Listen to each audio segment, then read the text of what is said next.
June 27th, about 3:15, and it's about 90 outside. So tell me a little about yourself from the very beginning. Where were you born? When and where?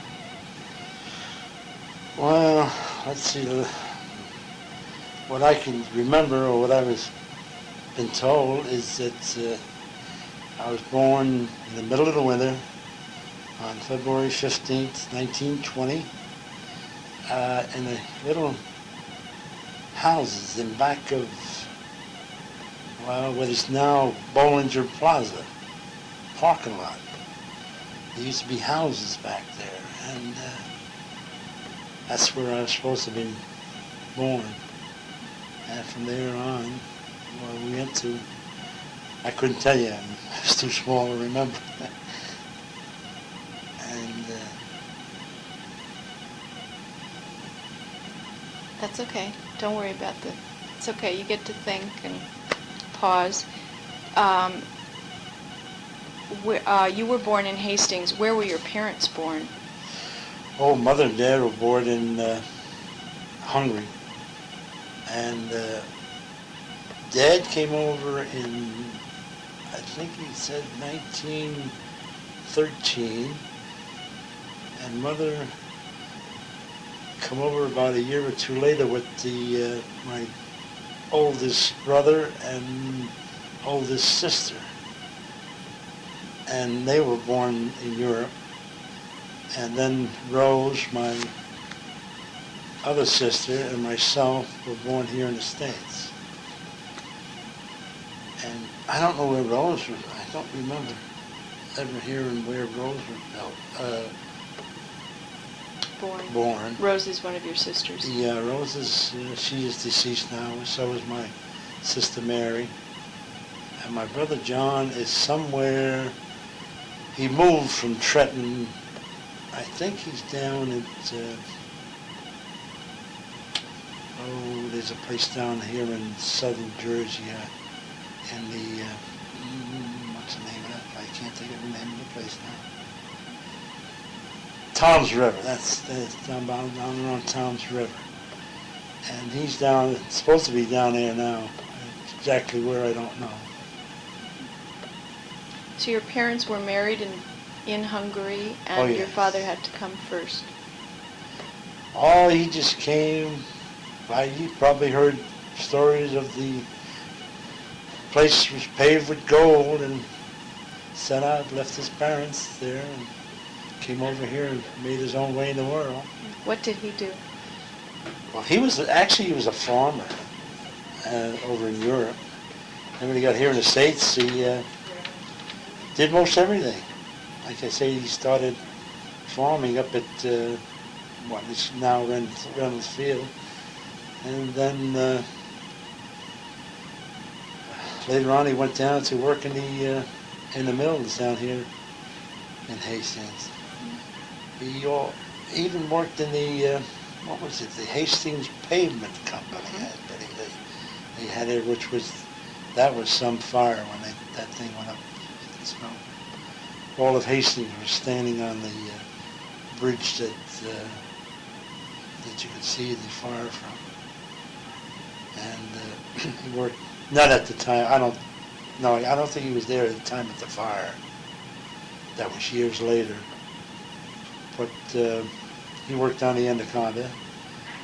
He worked down there quite a number of years. My oldest brother worked down there too. My dad worked in what they call the tinning room.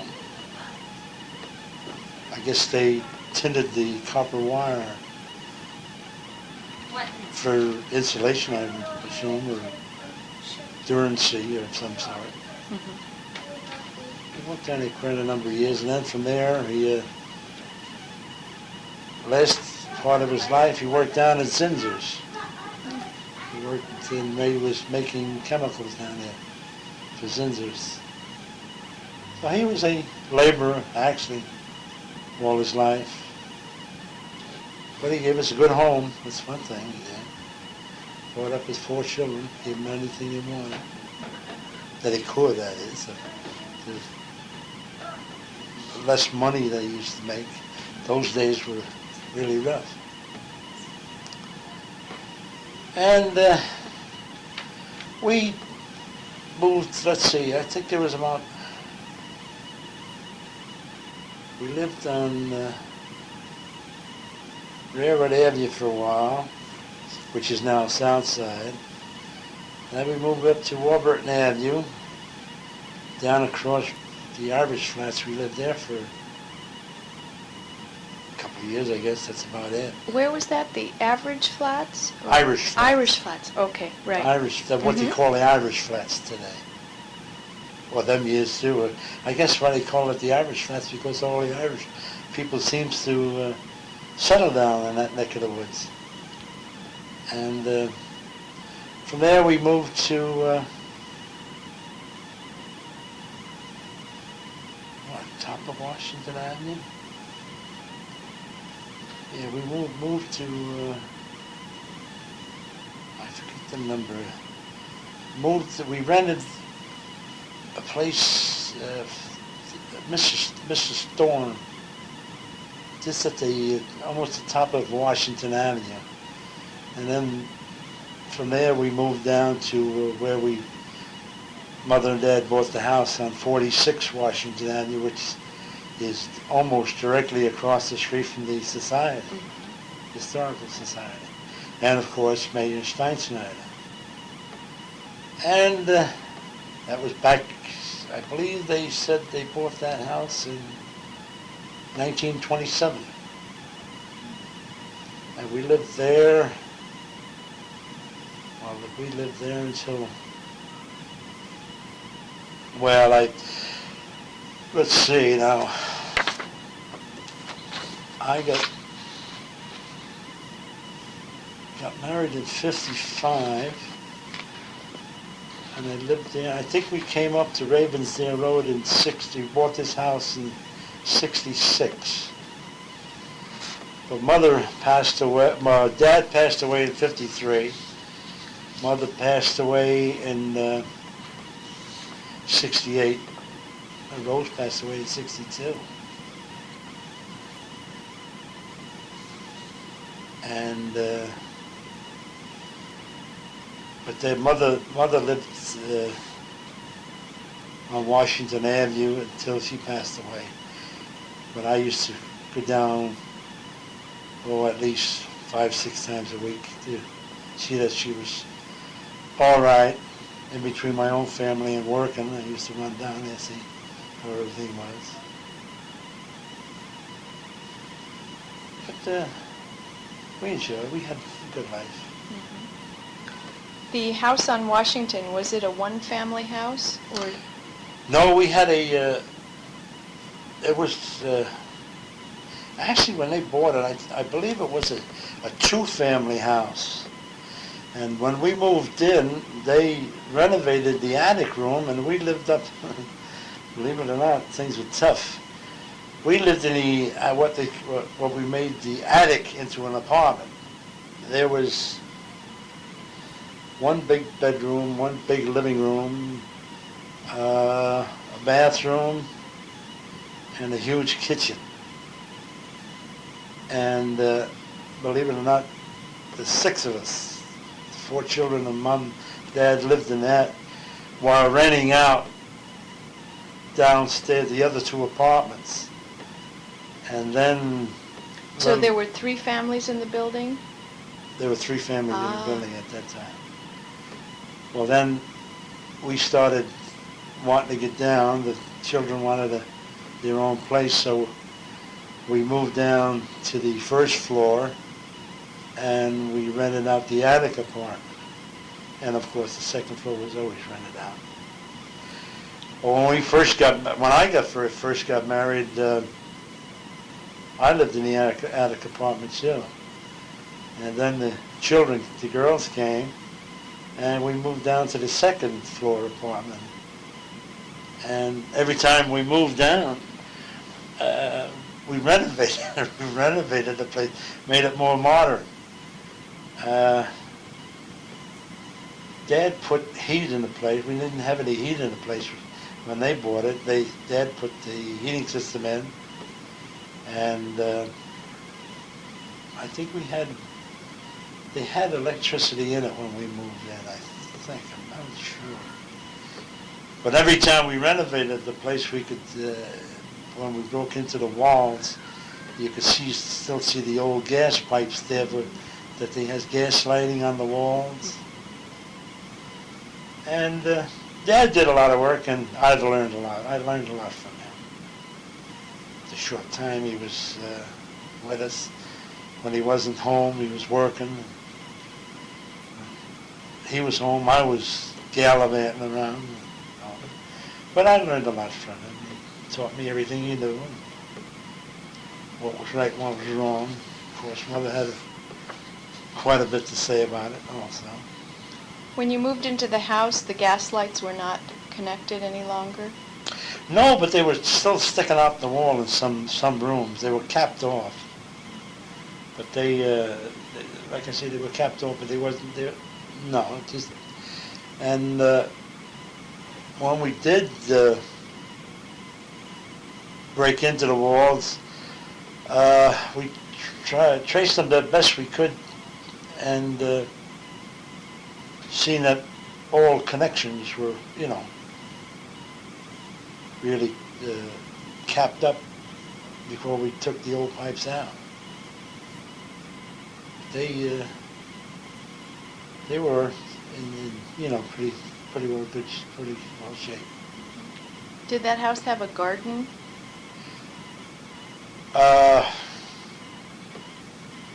Just the front. We had a front garden out there. Between Mother putting her couple of flowers out there, and Dad with his couple of tomato plants out there.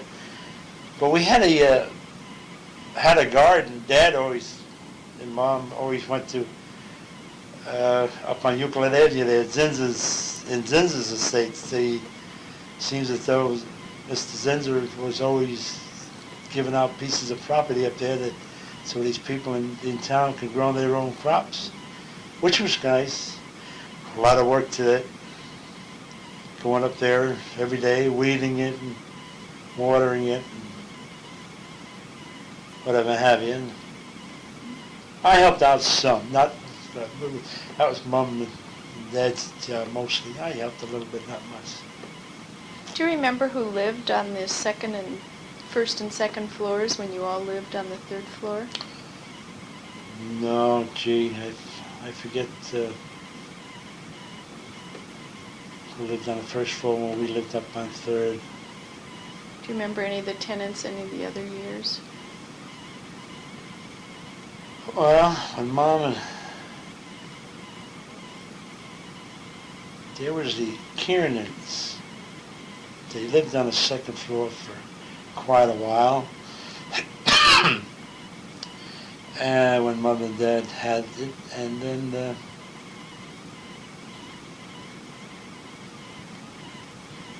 seemed to be there was a family in there now. What one they were in there, I don't recall. Their names was Joyce, and like I say, I don't remember the years that they were there. But later on in years,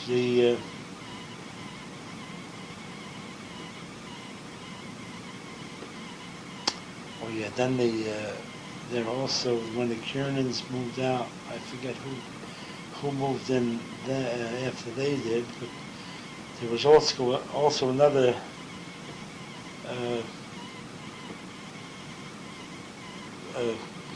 family named the Cheskos. There was just the mother, the daughter Marie, and the son named George. They lived there for quite a number of years when Mother was still alive. And then they moved out, and then I think it's then when I came down from the attic apartment, and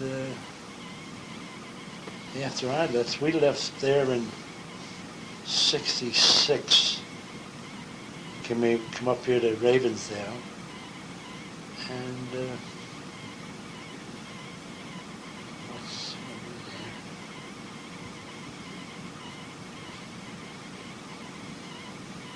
I can't think of their names now. Traumer, something like that. Traumer. We hear from them once in a while. We don't hear from people that I knew on Washington Avenue. They hear for them. They're out in California now, and I don't know what he's doing. Where did you meet your wife? Well, that's a long story. Going out on a date one night, and I went to meet this. Well, it was supposed to be a double date. My friend and I was supposed to meet this friend of mine in a restaurant in Dobbs Ferry, and he never showed up. So I sat there waiting for him. In the meantime, my wife now, which was then an acquaintance, walked in with her sister and husband to have something to eat. And I guess I was a little brazen, and I said, "Hi, how are you?" And it blossomed out. She's originally from Ardsley, born in Ardsley, and later on in years moved to Ossining. But that was, I don't know when she moved to Ossining. But I met her I met her in what, 54? Yeah, 54. And, no, 53. 53. And married in 55. What is your wife's name? She's married. I married a good old Italian with a good old Italian name, Filomena Or her maiden name? Longhi. Filomena Longhi. How is her maiden name spelled? Longhi. In fact, this last trip we were out to California, we got into this mall, I guess you'd call it, and we went in there, and she's seen this place that they make, what do you call them? Handcrafted things? Yeah. Picture frames? Something? No, not picture frames. They were Needle points or oil paintings? Anyway, they make family something. crests. Oh, okay. Family crests, that's what it was. And we looked up our name, the Sembergers, and they couldn't find anything in their literature that they had. So she looked up, we had them look up her family name, and they found one. And I made her get one. And now she has her family crest at home. And it's going to be nice to pass down to our daughters. Mm-hmm. So you were married then in 54, you said? 55. Mm-hmm. And you lived in the house on Washington for a while, up on the 3rd floor. Mm-hmm. And then you bought this house? Yeah. 61 Ravensdale? When did you, tell me about that. We bought this one on Ravensdale in May.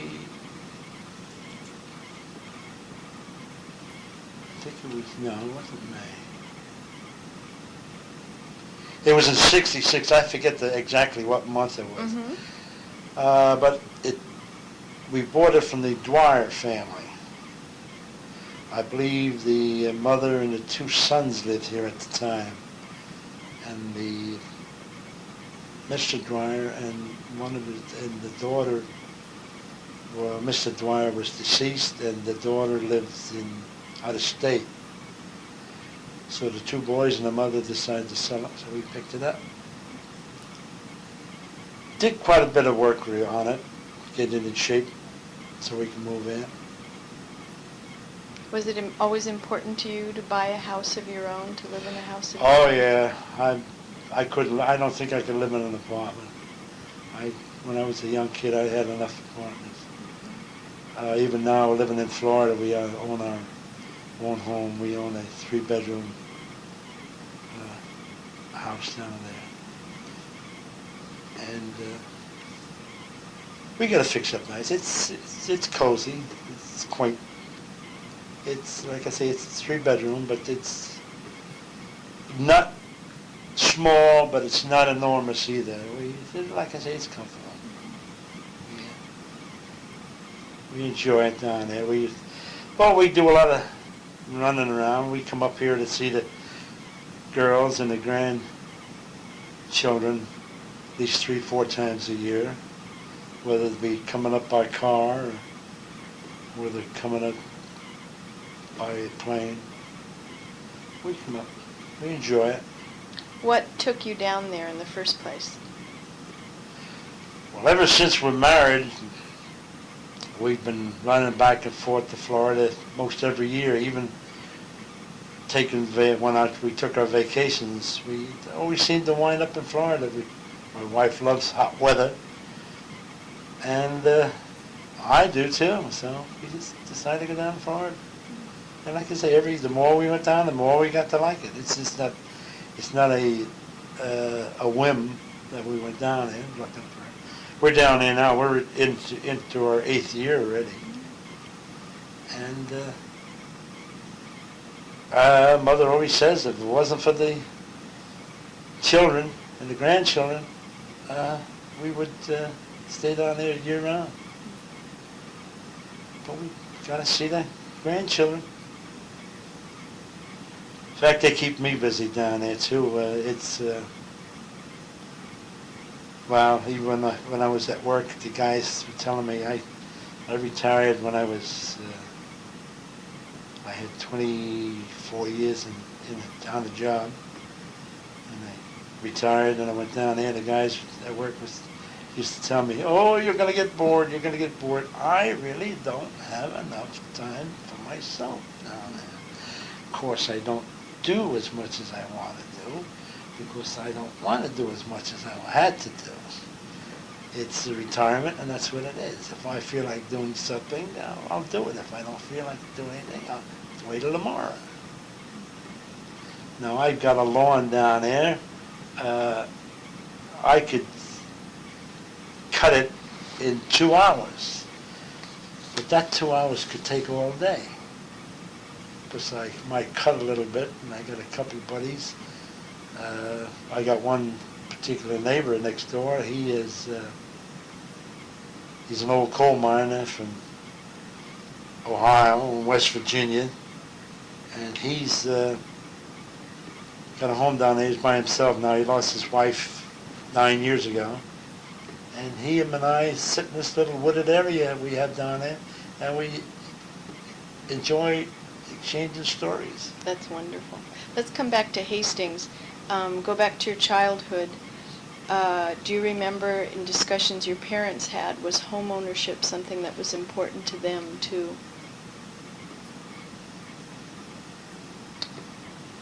Yeah, I guess it was. We never discussed it or anything like that. It's just that I know when the little I remember when I was small, like I say, I was only 7 years old when we bought the house on Washington Avenue.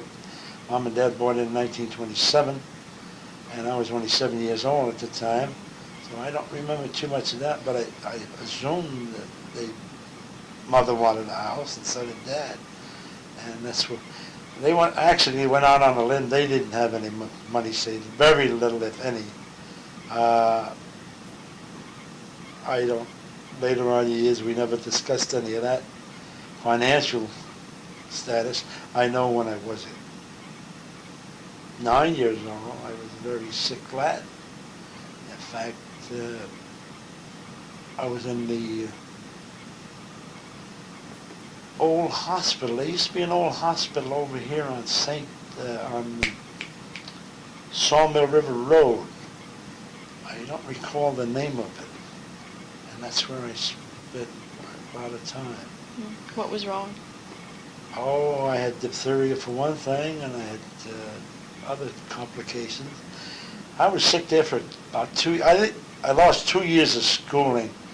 Instead of getting out when I was supposed to, I had to spend an extra 2 years at school because of the sickness.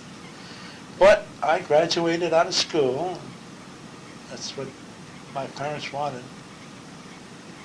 So you remember that was important to them? Oh, yes. That was a must for them. How do you know that? Well, they made sure that I get up in the morning and out and after in school. And they wanted to know when I came home, not every day, but most of the time that they would say, well, where's your homework? You got to do your homework. No, I don't have any. Well, I don't believe that. And so forth. You better bring some home because we want to see how far you're getting. And they had a tough time though in life. Like I said, they came from Europe. They had to learn the English language. And Dad learned to read and write, and also Mother. Very little. Dad was a little more than Mother. Mother, I guess, she just didn't have the time. She was a housewife, plus going out and helping Dad make ends meet, cleaning, which used to go out to work during the day. What did she do? Housework. She'd go out and clean houses and do the dishes, and if people had, well, actually she worked for a place, if I'm not mistaken, I think the first woman she ever worked for was Mrs. Henney. They used to live on, it's off Bernard Avenue. I can't think of the name of the street now. Euclid, Calumet, Circle, Summit.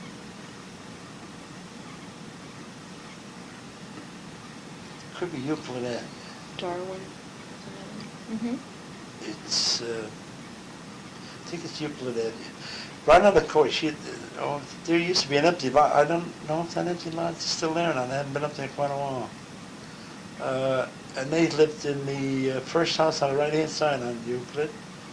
And from there, she worked there quite a number of years. And then she also had another job to Mrs. Marcolia on the same street, only further up, past the Riverview Firehouse? Riverview Firehouse, yeah. Up past them. They had a beautiful place up there. She lived up there. In fact, my oldest sister, Mary, worked for them as a governess, if you want to call it, or a nanny.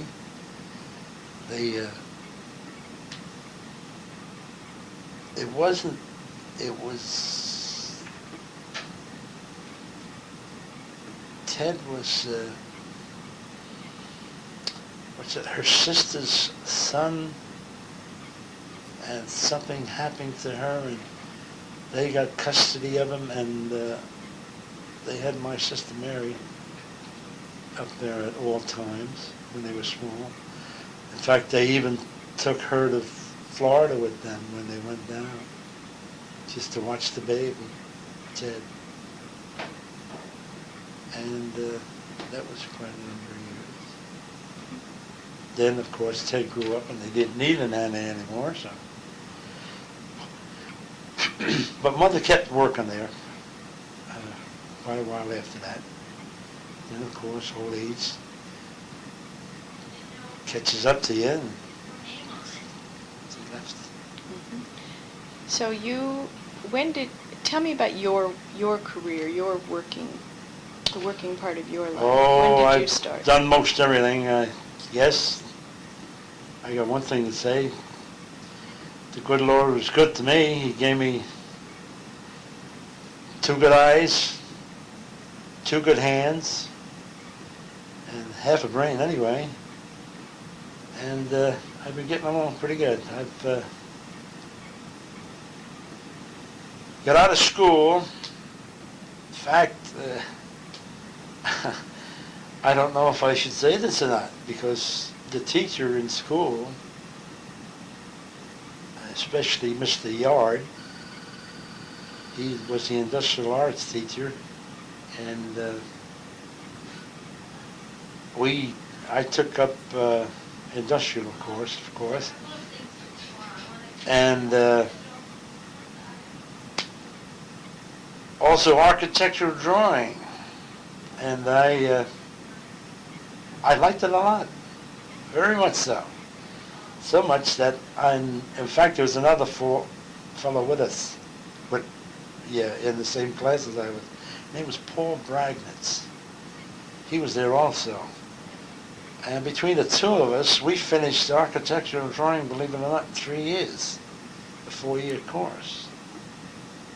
And the 4th year, we would either helping out the teacher, showing other students how to go about it, and for our own selves, Mr. Yard taught us everything he knows about building a house on paper. And we did pretty good. So that's how I spent my 4th year in industrial arts. Good. But like I say, I don't know if I should have told you that, because for what I did and all through my years up until now, it was everything else but that. From school, of course, I had to go look for a job.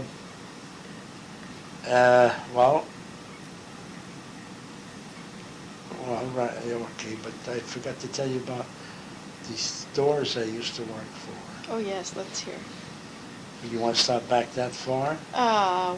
Were you working for them while you were in high school? Yeah. Okay, While sure. I was in high school, and before high school,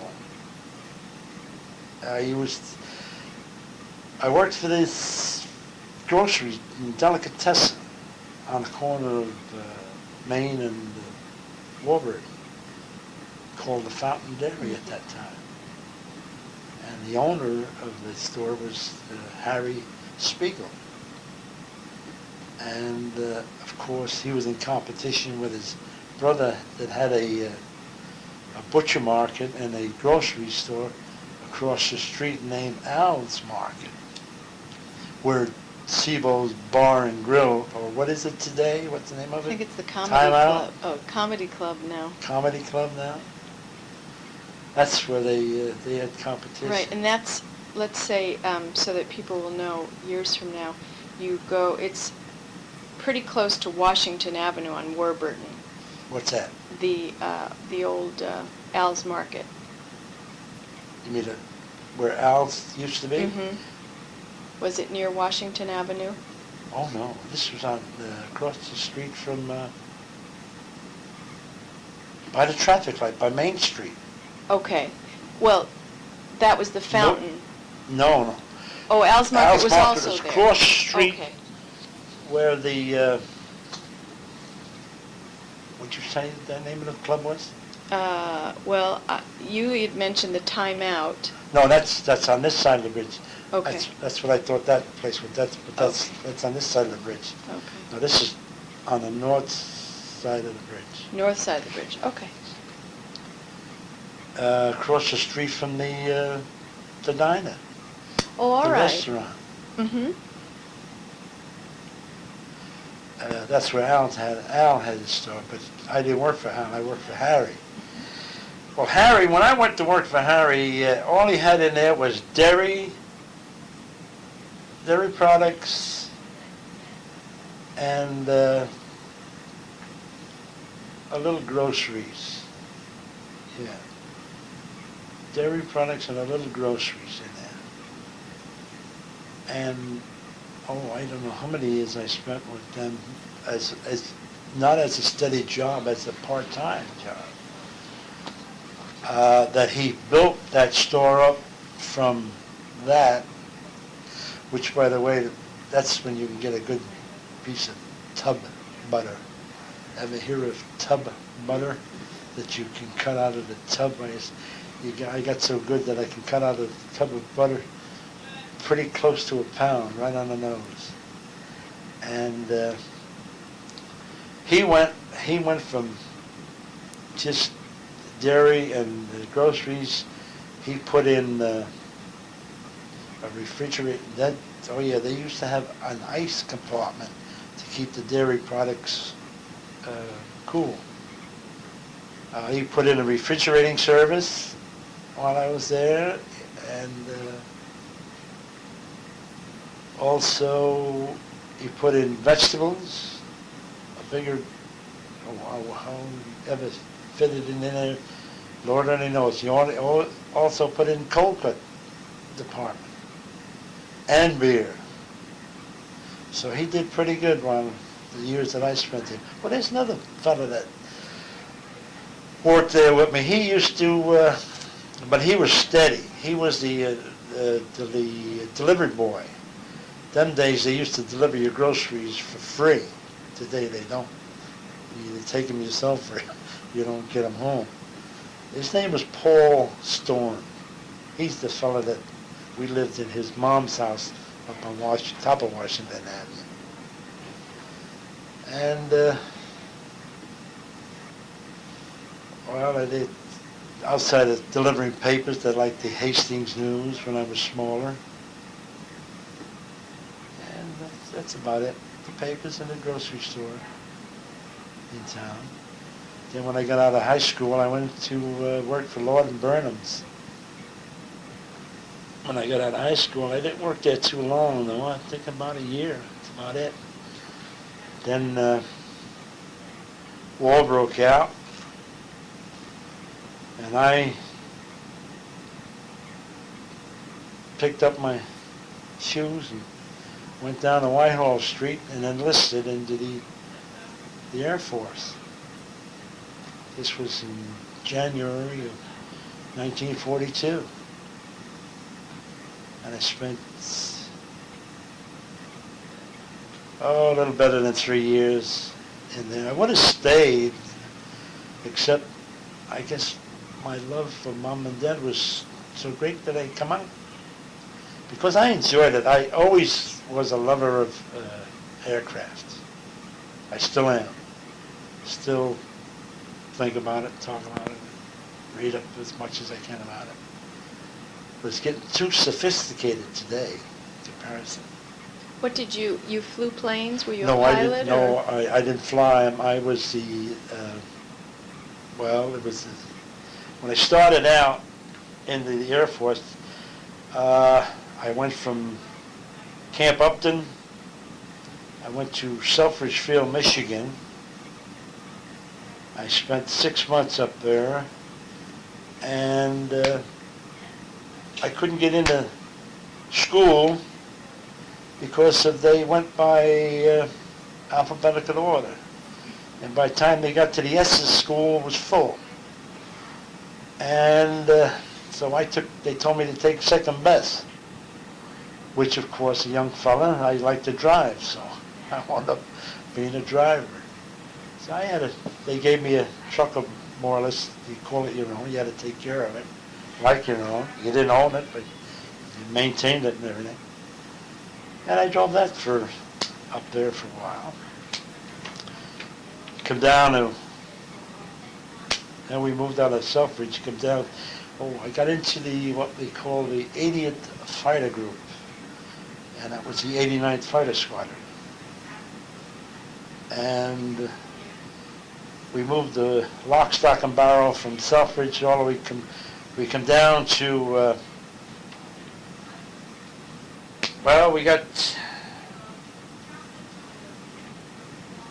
went into Stratford, Connecticut, but we were only there for about a week. And then we, for some reason or other, we wound up down in Farmingdale, Long Island, across the way from Republican aircraft.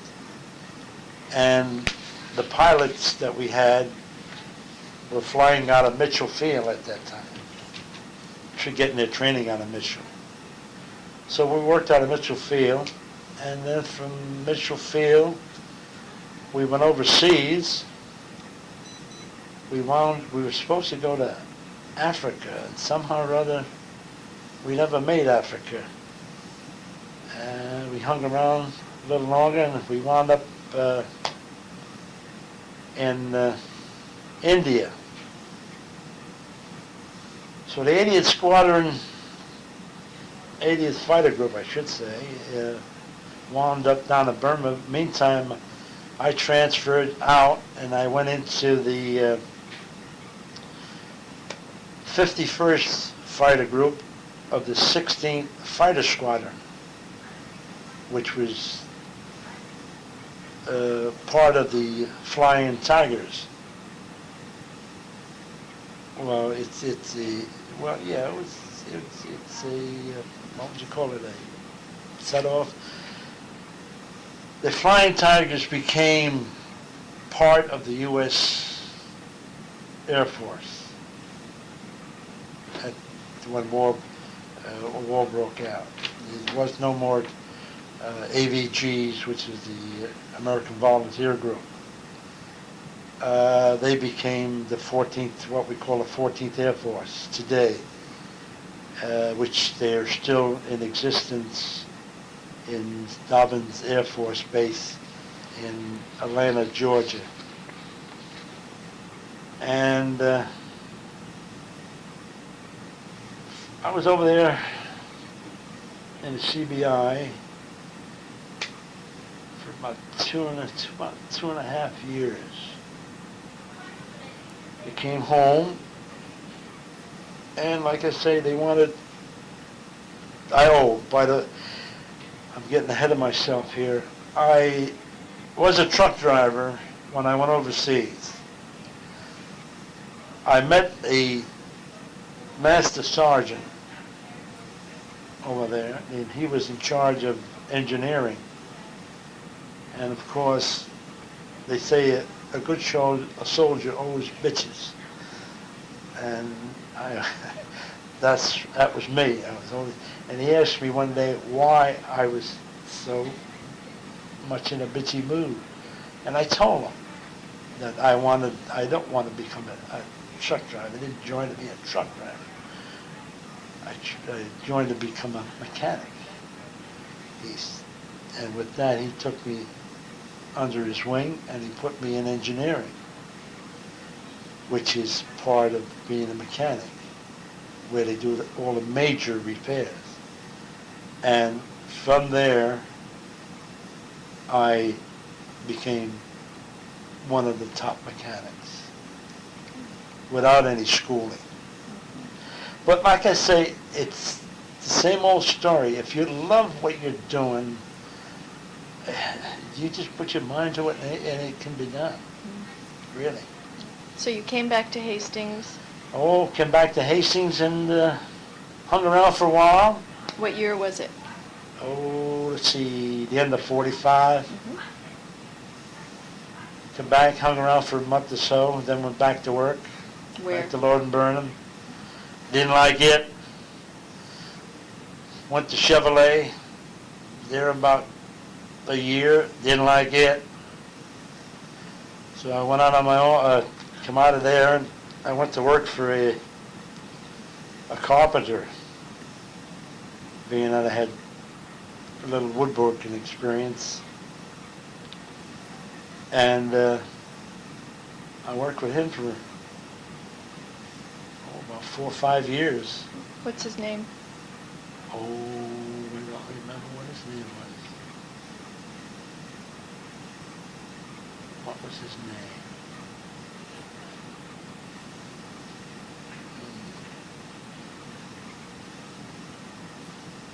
It's okay. It'll come to you later.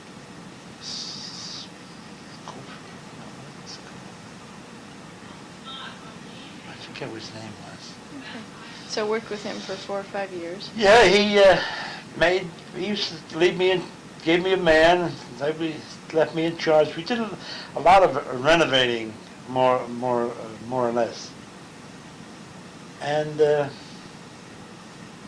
that's where I got good at. Anybody who wants carpentry experience, that's a good way to learn, is renovating.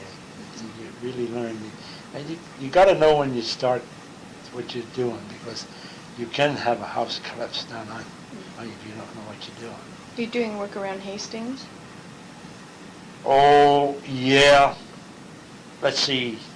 Hastings, or not in Hastings, no. I would say, okay. I would say Hartsdale, Scarsdale, Greenberg,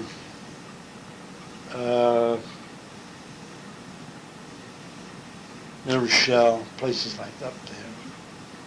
Then what did you do after that?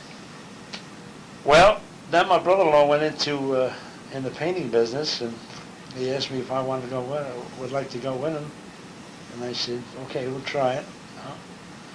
I left carpentry, went into the painting business, and we couldn't make out.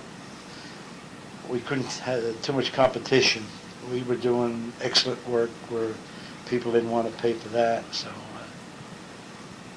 they wanted you to get in and get out, and we couldn't do that kind of work, so we just packed it in after about a year or so. And I went working for a painter boss. So I worked with him for about 4 years. And then after that I became, I went on worked for the New York State Thruway Authority. I started off as a collector and worked myself up as a supervisor. And I retired. And now I'm doing nothing. With my carpentry, like I say, my daughter's keeping me busy. I got mad at my wife when I left. I left her here, and I went down to Florida. And she got rid of all the stuff that we wanted to get rid of, what the girls didn't want, at a more or less garage sale. And she gave what she didn't give away. She sold most of my tools. Now I'm on down in Florida and I had to buy all new stuff again. So I made small stuff at the beginning, and then I made my granddaughter a little baby crib, what do you want to call it. And since then, I've made my grandson a rocking horse, which I'm going to show you before you leave, and show you, ask your opinion how great it is. It's a big one. It's really enormous. I've seen one like it down in Florida, one of these haberdashery stores. Or I think, no, you don't call it haberdashery store.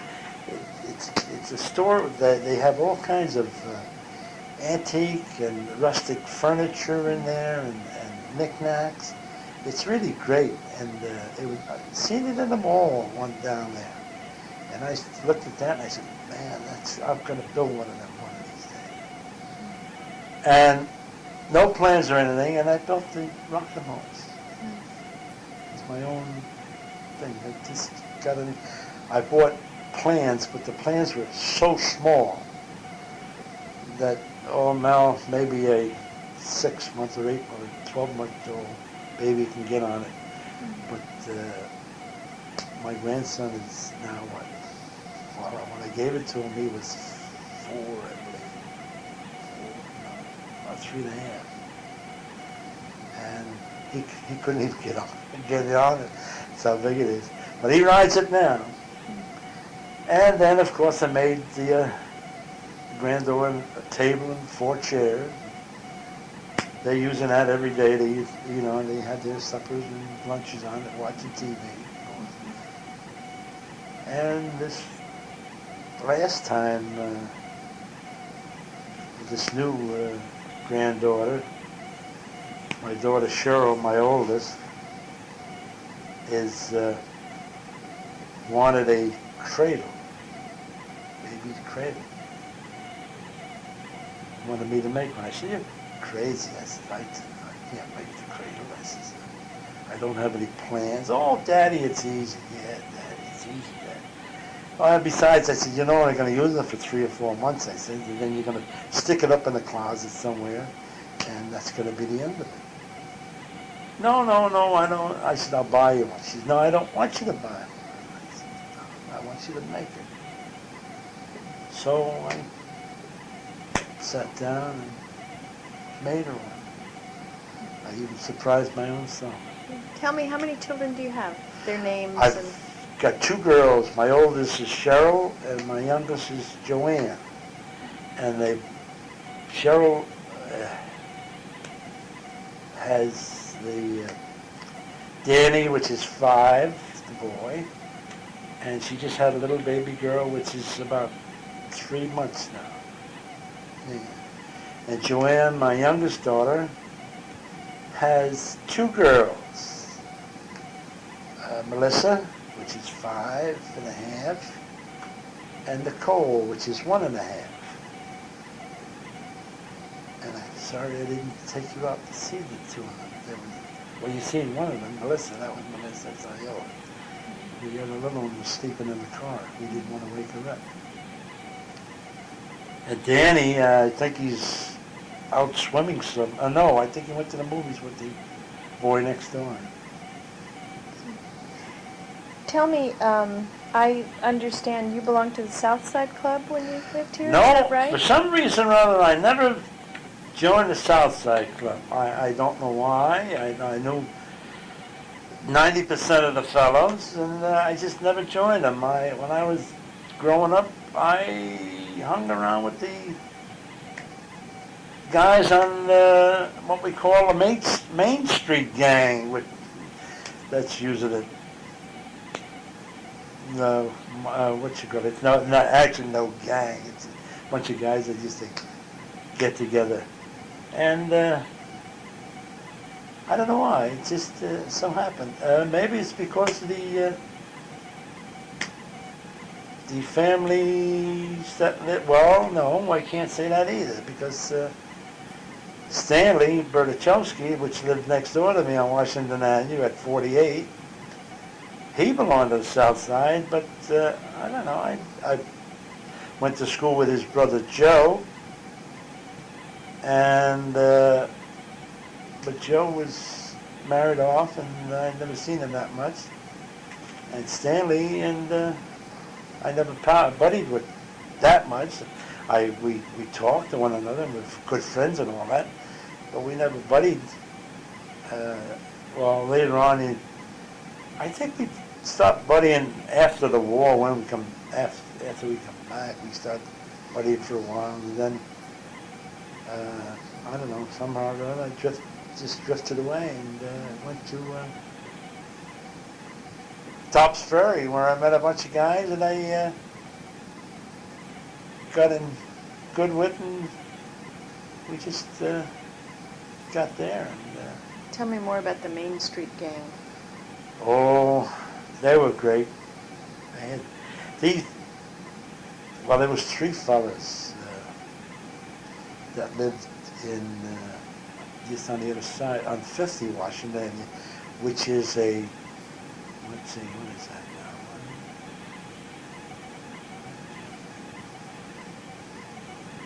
I think it's a 9.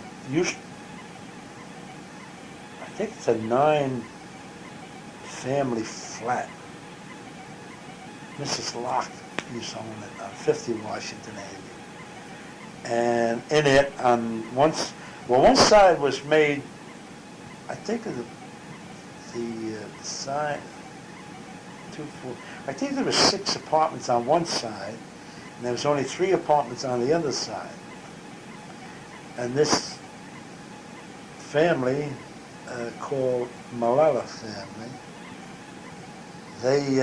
they lived in one of the bigger apartments. And they had two girls.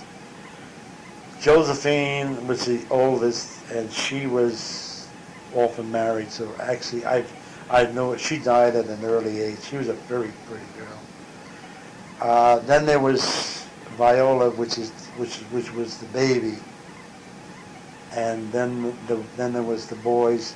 Johnny was the oldest. Charlie was the middle one, and then Patsy was the youngest one. And they were part of the Main Street gang?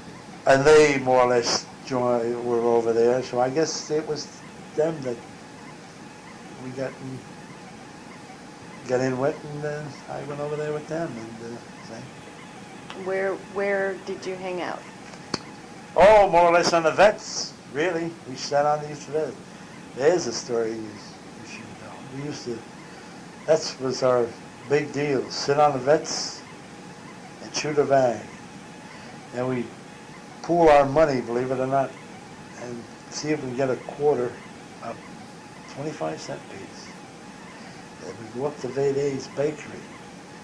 And then What was the name of the bakery? Veday's. How do you think that's spelled?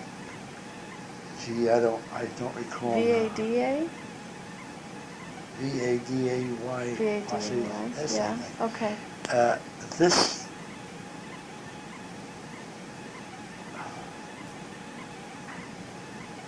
I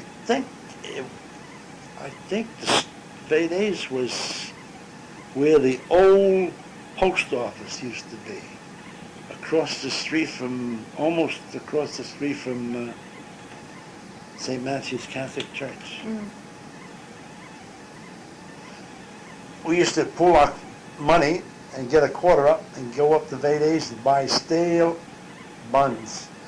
With them days they called stale buns. They used to bake them the night before, and we ate them this night.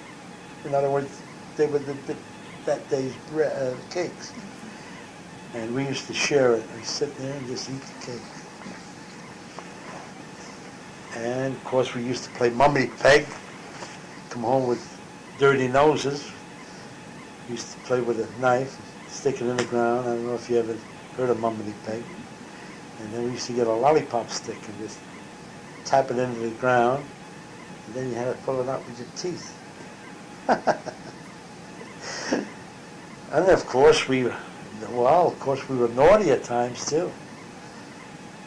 I wish the kids, if they had to do stealing today, like if they had to steal like they do today, they should steal what we used to steal them days. Off the corner grocery store. Would you believe we used to steal potatoes? Mm-hmm. And take them up on the aqueduct and build a fire and put the potatoes in and eat them when they were cooked. They were delicious. Make my mouth water now. Would you like a drink or something? No, I'm fine, thanks. You're enjoying this, aren't you? Mm-hmm. What else you want to know? Let's see. What were some of the other activities that you got into? You hung out with how about in high school? Tell me about things you did in high school. Was that the time of the potato barbecues or some other things? What did you do?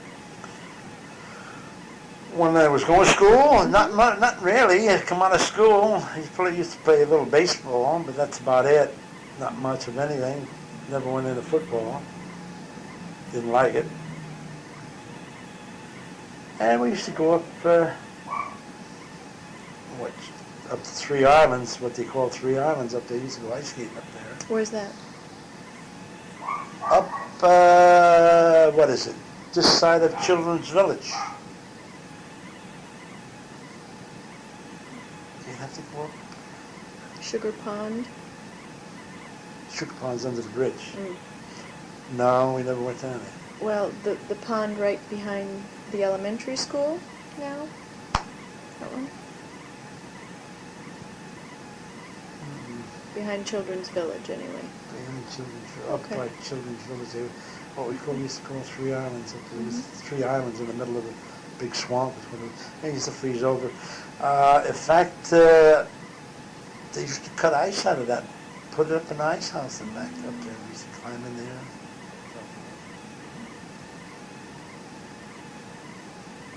And like I say, I used to have to come down and went to work, help Mom and Dad out as much as I could. That's about it. Do you remember the names of some of those friends you used to do things with?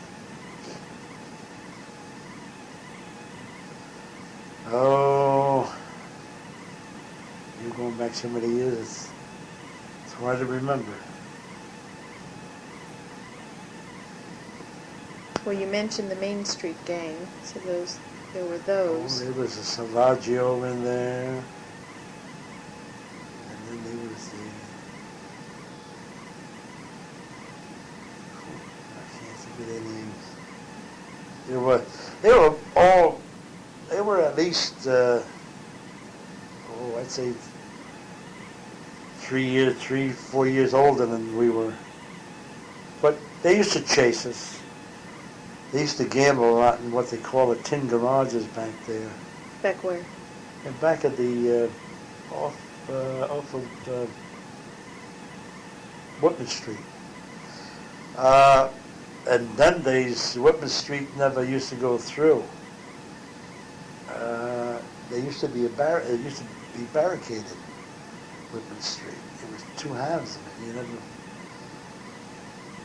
It seems as though years ago, the VFW,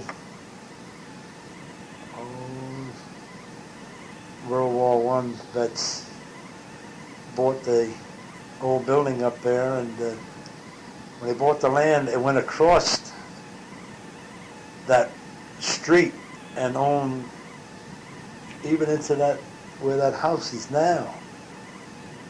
I believe we sold, World War II sold that parcel of land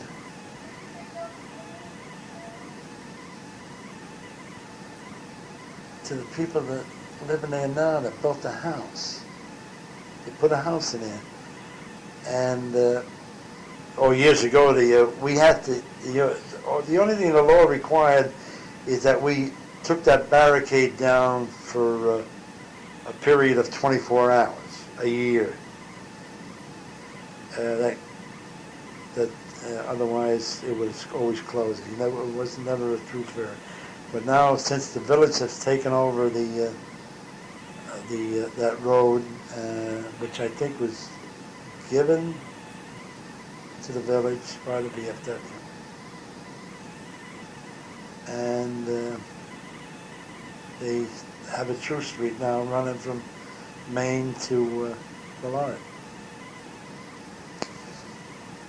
I thought of something that we might go back to that sounded kind of interesting.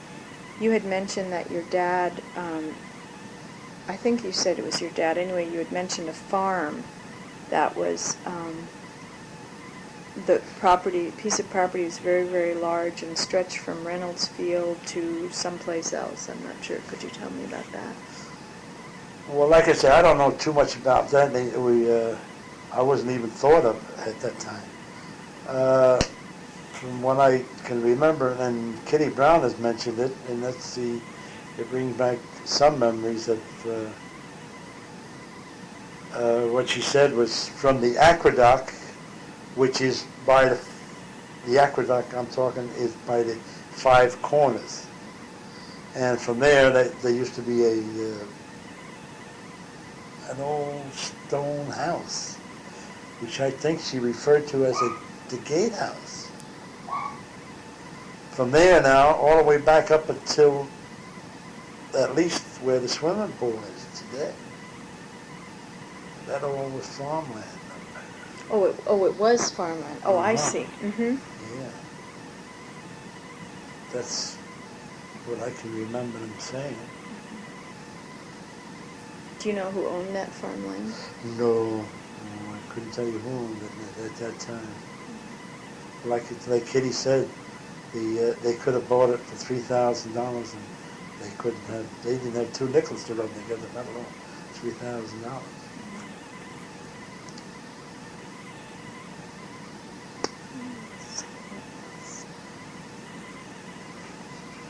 Did you belong to a church?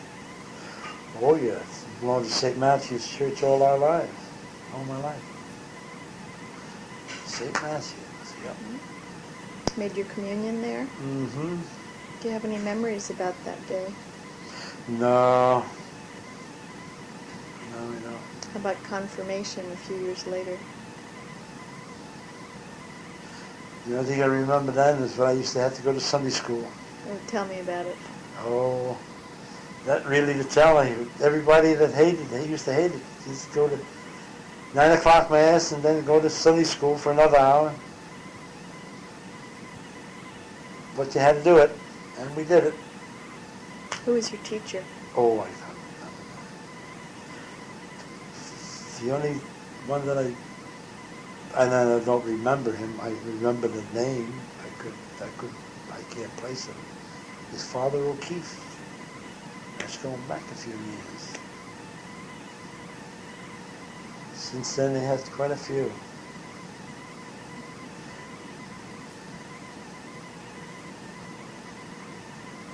My oldest daughter was married in St. Matt's, and my youngest daughter was married in St. Stanislaus in Yonkers, where she was teaching school at the time, so she went down there. You were not married there? No, I was married, where was I married? Oh, St. Anne's Church up in Ossining, where my wife, Phyllis, used to be belong to. Do you have some other memories about going to St. Matthew's Catholic Church through all those years? Any organizations perhaps affiliated with the church you belong to? Fundraising? No, the only thing I ever belonged to was the VFW here in town. Tell me about that. That's, what a bunch of good guys. And I'd say a good 80% of them are gone. I still belong to the VFW up here in Hastings. I never transferred to the post down in Florida, which is the most, I think it's the next to the largest post in Florida that they want me to join. But I still love this one here in Hastings, even if most of the guys, the older fathers that I knew, are gone. When you're talking VFW, you're talking 1940. I've been in it since 1945. You're talking old timers. You're talking Whitaker, Martin. Oh, well. What's Whitaker's first name? I think it was Frank, and then it was George Martin's senior. That is, nothing. He's got a George Martin now. He's a junior. And then it was Boynton, Kestner, Johnny Yankee, Frankie Macchio, all time. All hustlers. All went out and gave their best for the post. The old timers, they were whittling down to practically nothing, and they were in debt. And the World War II happened to come along. The fellas joined it and took it out of the hole, paid all the bills, renovated it, made it a couple of big alterations in it, but that's all hard work. We even had Eddie Fisher up here for one of our minstrels, and so we used to have all minstrel shows. Oh, they were the good old times. But I don't know what it is. today, no matter what you do to people today, they don't come out. You can run a dance and they won't come. Why? I think that's, well, I call it an idiot box. I'm referring to the TV. That took away a lot of socializing with, other people, going to dances and parties and whatever. Tell me about the parties. Tell me about when Eddie Fisher came up. What do you remember about that? Well, I couldn't tell you too much. I knew I met him. I shook his hand, and also Debbie, his wife. But I was running around like a chicken without a head. I was in one of the fellas that had a chore to do, and had to make sure that everybody was getting treated right. So you were working on the Working affair? for one of the working parties. And we had a good time. Why was he there? I know he was there as an entertainer, but what was the event? It was, we had one of our shows, and he participated in one of our shows. That was our drawing card. Everybody came to see Eddie Fisher, really, and we needed him, and he gave us a big boost, and money-wise, that is. And we sold out. We had it, what, 2 nights? 2 nights. We had it for 2 nights. We sold out. It was a fundraising event? Fundraising event for the VFW building. Do you remember the year? No, I forget what year it was. In the 50s, you think? Yeah, somewhere in the 50s. Yeah. You mentioned, go ahead. In the 50s or early 60s.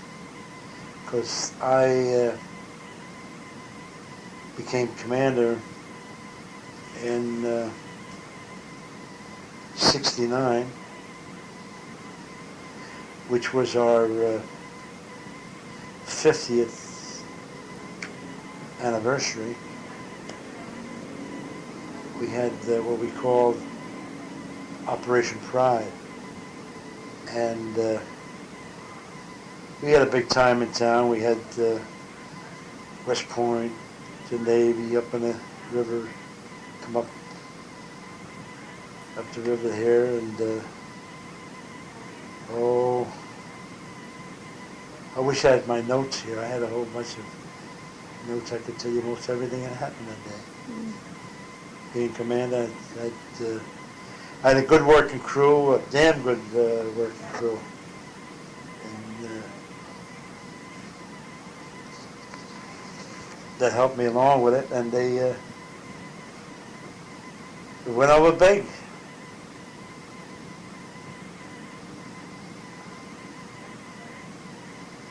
Of course, he's deceased now. He was a great fundraiser for the vets ever since he belonged. And I think he was in there. I don't know if he got in there earlier than I did, or yeah, he must have been earlier, because he was there when I got it in ⁻45, which was Robert Kessner. He was a big man for they were all running. He ran a lot of functions. In fact, the last one he wrote, he's been running them right along. He's been chairman of quite a bit of them, I would say. I don't know what they're going to do now. He was good. He had a lot of contacts, and I hope they got minutes of everything that he did and who he had got in touch with, in case we do it again, that somebody else can grab a hold and go to it. Now, you mentioned you were commander there. How long were you in that position? Oh, I was I was a supervisor on the thruway at the time, and usually you hold it for a year, 2 years, and I only held it for a year, being it was conflicting with my work. I wanted to stay there, but it was just too much, especially working around the clock. See, it wasn't. If I had a steady shift, it would be different. I took quite a bit of time off when I was commander, as much as I was, allotted to, and we did pretty good, I thought. And they wanted me to go again, and I said no. I said it's not fair to the post and to myself. I said there's a lot of things I should be doing that I'm neglecting. Being a commander, you really got to get out there and hustle it, because it's a great organization, and the guys are in it good. They're great. They're great. What other kinds of things did you do in the within VFW? Oh, like I say, well, in the early years, we used to run dances, and this was before we renovated. I wish there was pictures of it that you guys could get for your historical archives of the basement that we call the dugout now. Man, I don't know how. I don't think. Well, let's see if I can remember the size. If the size, I'm guessing now. I'd say if it was a 20 by 20, and you would pack about 200 people down in there. I mean, it was really crowded. But that's where the bar was, and that's where all the guys were down there guzzling away. And they had a staircase there that every time somebody went down, we used to dread it, because it was so steep. How they ever navigated down upstairs is beyond me. It was really something until we got it dug out in a bigger place that we had, as big as the place we have now, and the staircase is not there anymore, thank God. And it's a new staircase where you could really get down in comfort and not fall.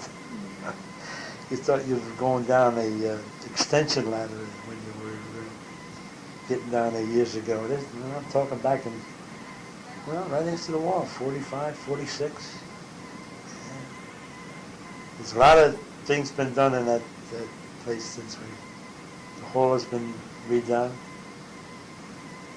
The upstairs has been redone. The outside has been redone. New windows been put in.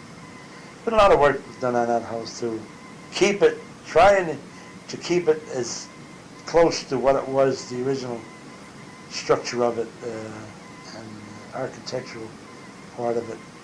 So it's a remembrance. The vets bought it in 19, I believe. And I don't know how old it was before that. If you could get a hold of, Kessler would know where they are today, but he's gone, so. Who's that? Kessler, he's passed away. I don't know if the commander would know where all that stuff is or not. Who's the present commander? They just had elections. I don't recall who they had. I didn't get any literature on it.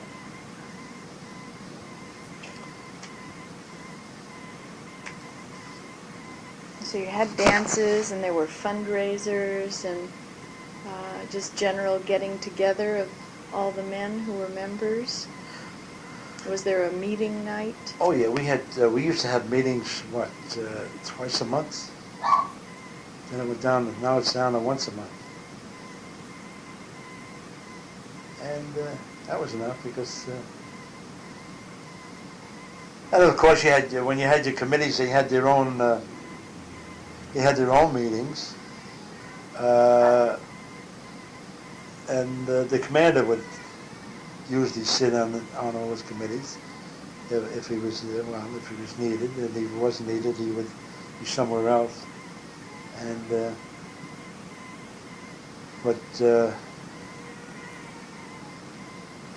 committee man, the committee chairman would do most of the work and then present it to the floor, and then the floor would, at a meeting night, and then they would more or less vote on it or revise it or whatever have you. Take out things that wasn't supposed to be in there, wouldn't be right being in there, or put things in there that should be in there. What kinds of projects did these committees get involved in? Or like parades, when you had your parades in town, and raising money for having functions, dances, and bingo games. We even tried bingo. Where's the little bugger? It's up on the street.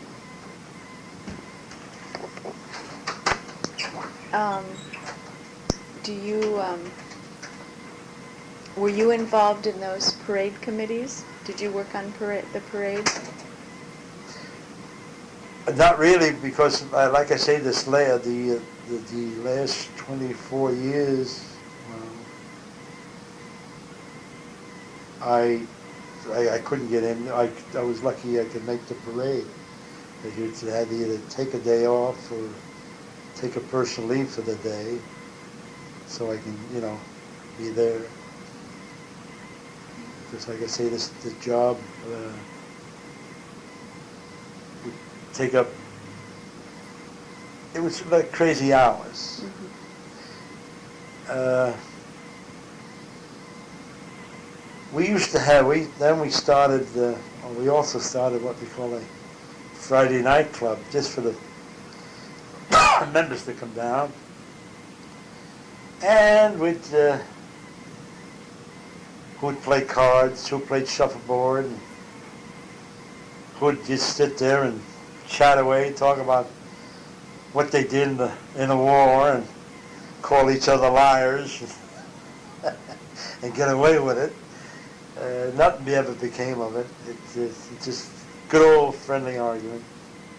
Just like I would always say to Kessler, I'd say, the Navy, never heard of him. What are you talking about? He says, who took you over? I said, well, I golly, it wasn't the Navy. He took the Limeys to take me over and the hooligans to bring me back.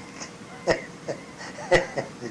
cursed me up and down, which was all in jest, of course. We had a lot of fun up there, a lot of fun. The guys up there today is not like years ago. I don't know. There's something missing. What it is, I don't know. They don't have the get-togethers. They still have Friday nights, but it's not like they used to be. Where'd you get him? Oh. What, the dog?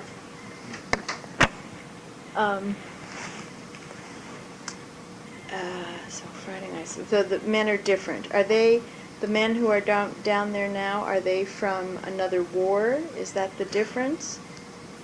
Oh yeah, well, they could be actually it really doesn't matter what war you're in. For some reason or other, Korea, there was a few Korean boys come back. I don't think we had too many Korean boys from Hastings. And of course the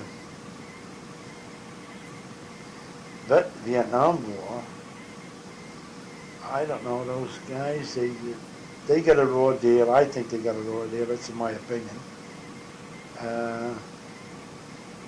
They just don't want to have anything to do about it with anybody else, which is wrong in a way, and yet right in their own way. Being realistic about it. No, I ain't gonna tell you that because I don't think it's right. Like I say, it's my own opinion. They didn't get. I know the Vietnam didn't get treated right.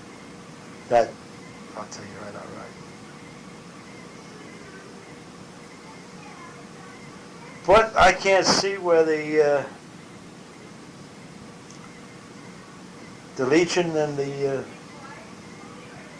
VFW can't be together because they actually, well, the big difference is that the American Legion takes everybody in that was in service, whether it was overseas or not, whereas that the VFW stands exactly what it is, veterans of foreign wars.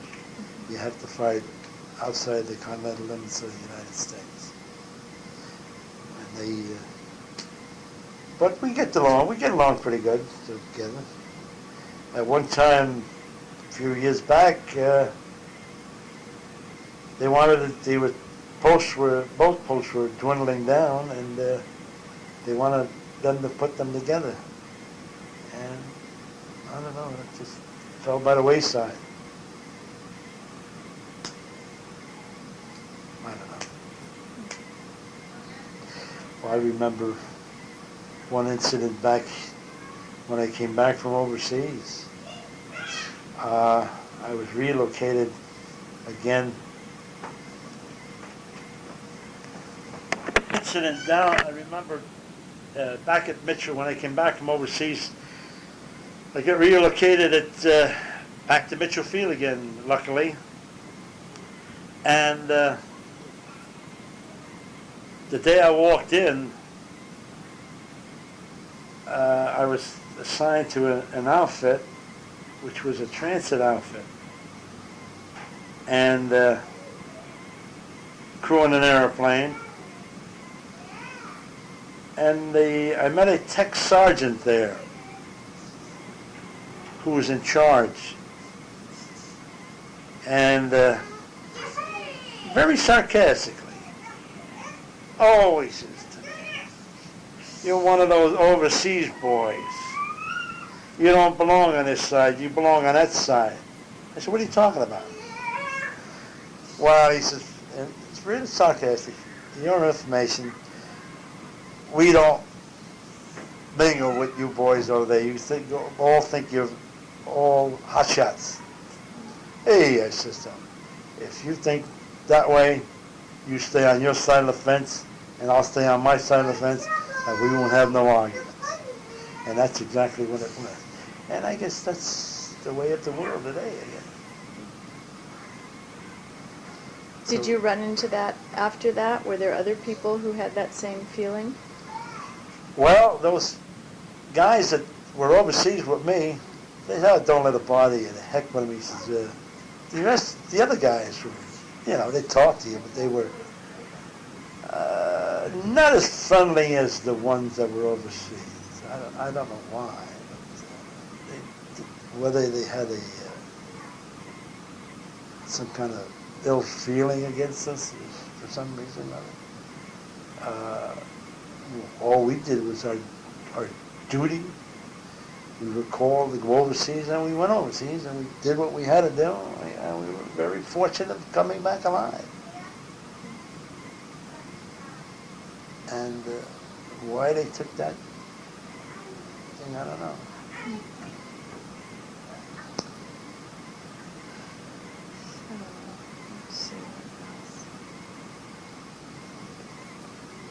Oh, do you remember the trolleys in Hastings? Were they here? I don't remember the date they stopped. You're going way back. Yes, I remember the trolleys. I don't remember. The one I remember used to go as far as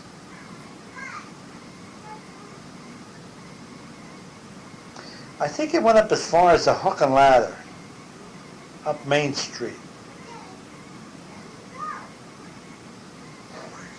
And then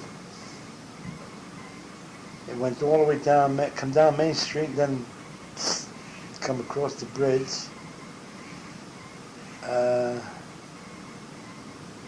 I don't remember it going up over into Uniontown or Neppahan Avenue. I don't remember that. Did you used to ride on it? Oh yeah, we used to catch a trolley down at the corner of Washington Avenue. I used to go to Yonkers with my mom. It cost us a nickel a piece, I think it was. Used to go down to Riverdale Avenue, mostly. That was where all the shops were and where you can pick up good bargains. And she used to go in the stores and trying to pick up bargains and up Getty Square and thing. And the last thing we would do is stop at a chicken market, get a fresh chicken killed, which was on Riverdale Avenue. Brought that home. I don't know what I don't ever remember hearing about a frozen chicken in them days. But we had to have fresh killed chicken. And I used to see her, then they slit their throat, just throw them in a funnel, and ew, how could they do the thing like that? Man. That was I forget how long it used to take quite a while to get down to Yonkers. Amazing. Then what year? Bonacci,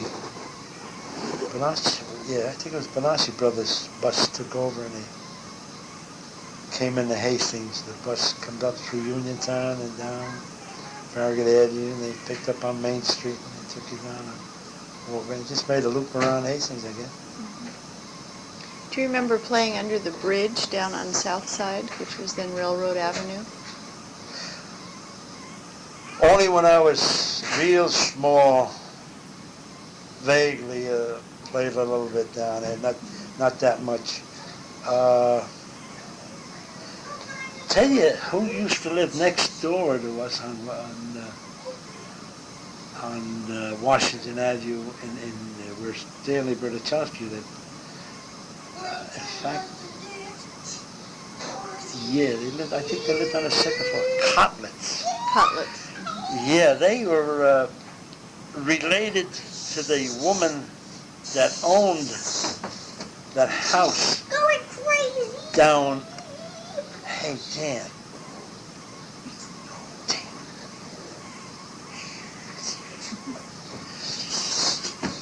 That house down by the sugar pond.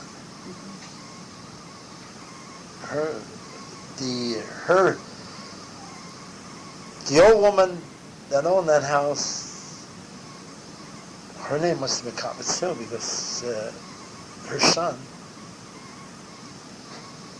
was married and he lived next door to us. They had 3 girls, I think.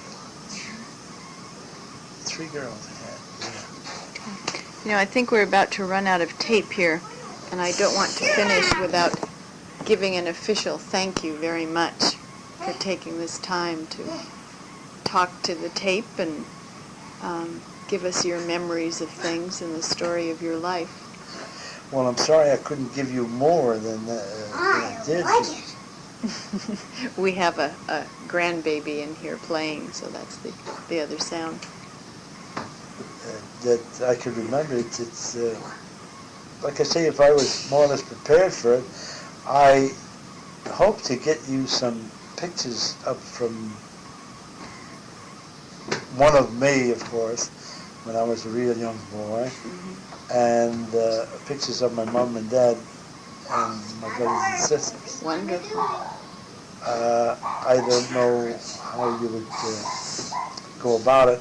I had to send you the originals, and We do that all the time. We have them copied, and you get the originals back.